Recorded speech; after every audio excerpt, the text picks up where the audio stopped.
Welcome to the channel and welcome to this beautiful day. I will use this opportunity to image a target I never imaged before, a beautiful Leo triplet. Alright, so as you can see I changed plans. I was just aware that today is a full moon, so it's much too bright here with a full moon to do any deep sky imaging. So I decided to do some planetary stuff today using my 200 PDS telescope. I pimped it. I also did a video about this here or here, I don't remember. So check this video out if you were interested how to pimp your 200 PDS. The plan today is to image Uranus and Jupiter.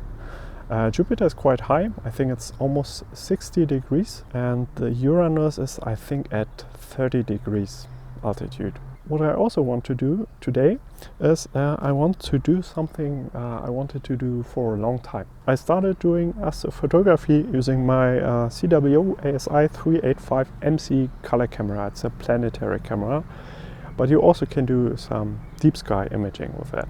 I also have some examples here and here. Please check out the videos. So it's possible to do some deep sky imaging as well with it. But as I said, planetary camera for the main purpose. So that's my old camera, and I want to compare it with my new planetary camera, the Player One Uranus-C camera. And that's actually very funny since we want to image Uranus with this camera today, so that's great. So plan is to do some kind of comparison between those, out of curiosity I would say. Let's enjoy the beautiful sunset and yeah, stay tuned. See you later when it's dark.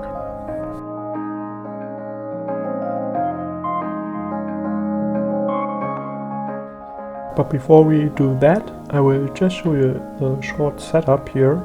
So here I am mounting my 200 PDS on the HEQ5 Pro mount, and then I also removed the cap of course first, and then I added a dew cap here. I highly recommend that. And yeah, then I did the balancing.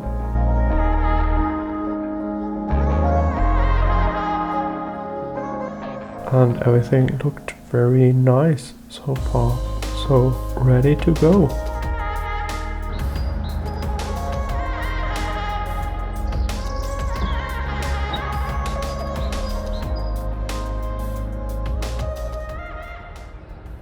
And later of course I also did the collimation, which is really important.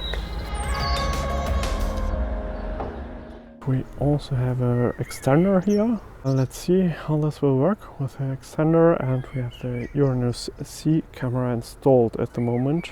And I will later change it for this CW ASI 385 MC color camera. Also a planetary camera.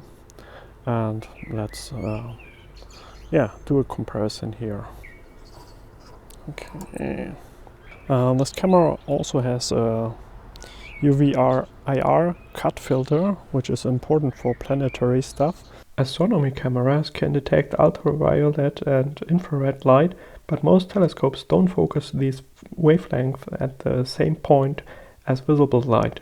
Without a filter, UV and infrared reach the sensor slightly out of focus, making the image softer and less detailed, as shown on the left side. A UV-IR cut filter blocks those wavelengths and lets only visible light pass through. The result, a sharper image, better contrast and accurate colors, as seen on the right side.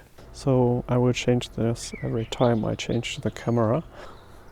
I think I will also use this 3-fold Barlow lens. That's a focal extender for more magnification. This one is from Omega.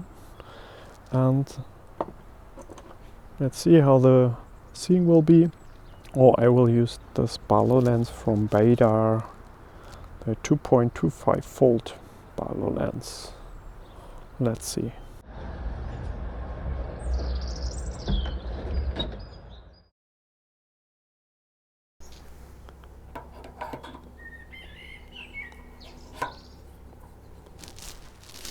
For reproducible focus, I used the autofocus function in Nina, and this worked very well for both cameras. Then I searched for Uranus and Stellarium and transferred the coordinates into Nina and just flew to the target.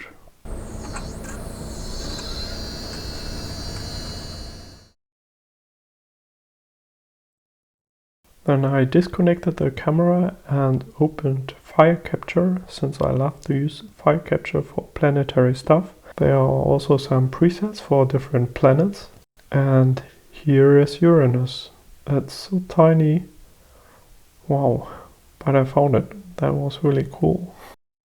I also recommend to use ROI, the region of interest, because you don't need high resolution with almost black and big data, but what you want is a small scale video with only the planet if possible. This also makes the movie file size much smaller.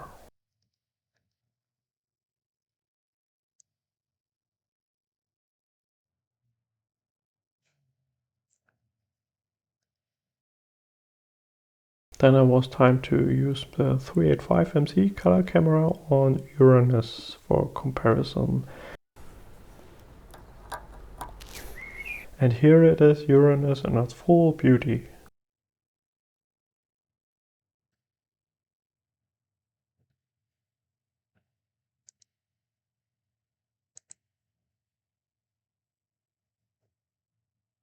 And then I changed the target for Jupiter. Again, I searched for Jupiter and Stellarium and transferred the coordinates into Nina. Then I flew to the target, disconnected the camera and reconnected in Fire Capture for recording videos. And this is really cool, so comparing the simulation in Stellarium with the reality. And that's also very cool to identify the individual moons.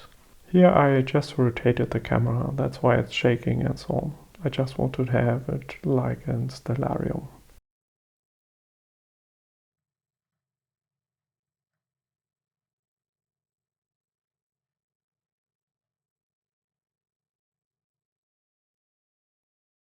And here we have a Jupiter in its full glory.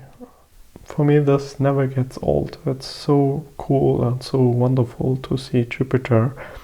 And I was especially lucky since for a long time I was able to see the great red spot. That's really cool. So yeah, I did some settings and then I recorded the videos in SER file format.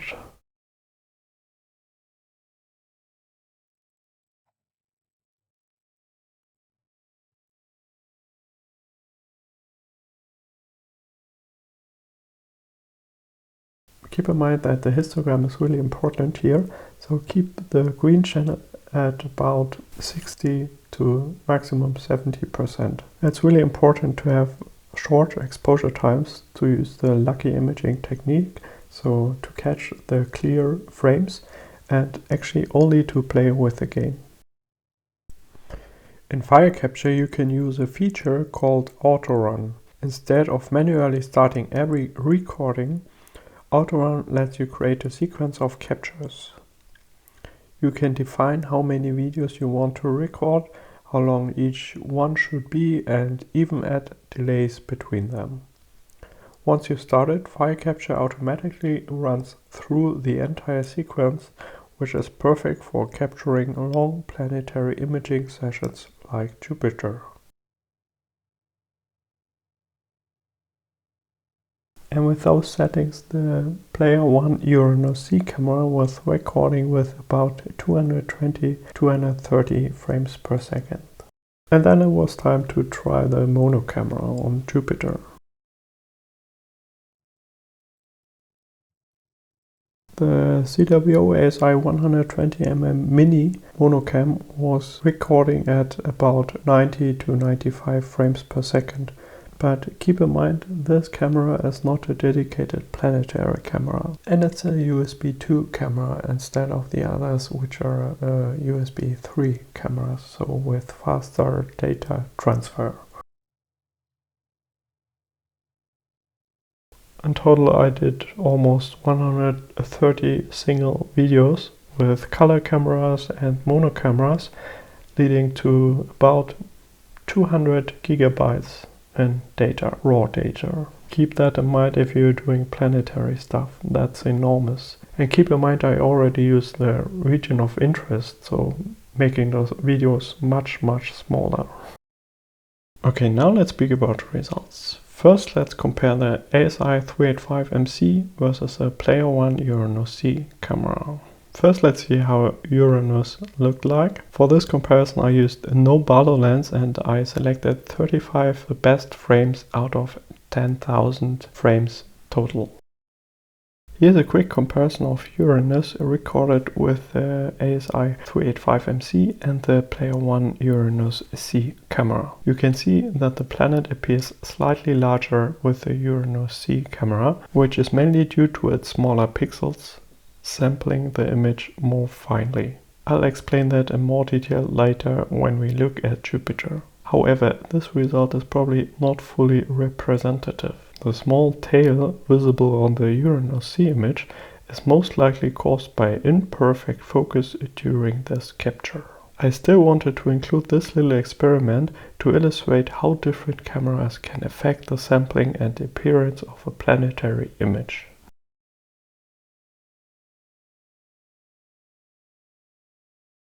You can already see in the video that Jupiter appears larger with the Uranus-C camera than with the ASI 385MC camera. And this has nothing to do with the optical magnification. I used the same scope and the same 2.25 volt Barlow lens. The reason is the pixel size. The CWO ASI 385MC has 3.75 micron pixels, while the Uranus-C uses smaller 2.9 micron pixels. Smaller pixels sample the image more finely, so the planet is spread across more pixels on the sensor. This can reveal more detail if the telescope and the atmospheric seeing allow it. The telescope still sets the true resolution, but the pixel size determines how finely that detail is captured. For sharpening and registacks, I use the same settings for both cameras. In the end, you can see that the Player One Uranus-C camera leads to a more detailed image of Jupiter. I think it looks really cool. Although it was a decent or good seeing and not a perfect seeing this night, I think the final image of Jupiter is quite nice and shows some details as well, including the great red spot, which is really awesome, I think. Now let's speak about the comparison between mono and color camera. Here I used a 3.4 Barlow lens and I selected the 35 best frames out of 10,000 frames captured. And also keep in mind that the Player One Uranus-C camera is a modern planetary camera with a USB 3 data transfer rate, and compare this to the CWO ASI 120mm mini camera, which is a guiding cam, and it has a USB 2 data transfer rate. And this leads to the fact that you are maybe not able to get the best frames or the clearest frames when it comes to lucky imaging. What you can see here is the raw image. Then I applied some registacks, sharpening, and then I also did a short post-processing in PixInsight as well. So here you can definitely also see that I captured much more details using the Player One Uranus-C camera compared to the mono camera. What you also can see on the right side is some kind of artifact using the 120mm mini camera, which I also saw in the raw data as well. But this changed nothing on the overall result. And in the end, after collecting more than 130 individual videos and after collecting 200 gigabytes of data, I received these videos.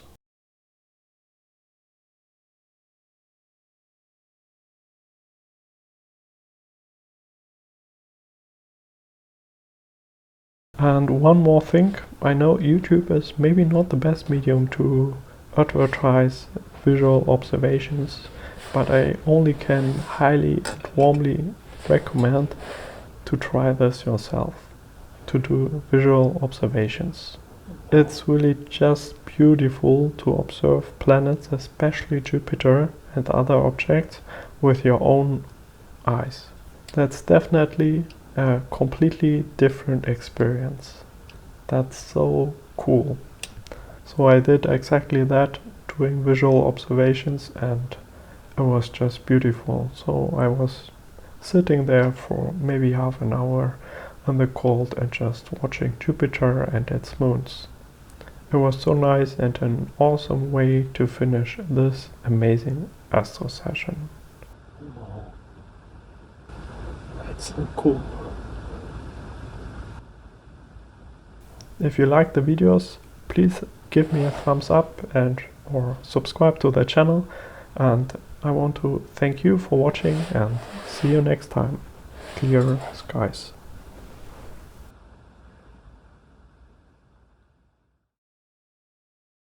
Welcome today and tonight and tomorrow. Hey, welcome back and welcome and tomorrow again. Welcome to this beautiful and clear night. Today I will image a target I never imaged before. The tripod. Sunny and clear. Great.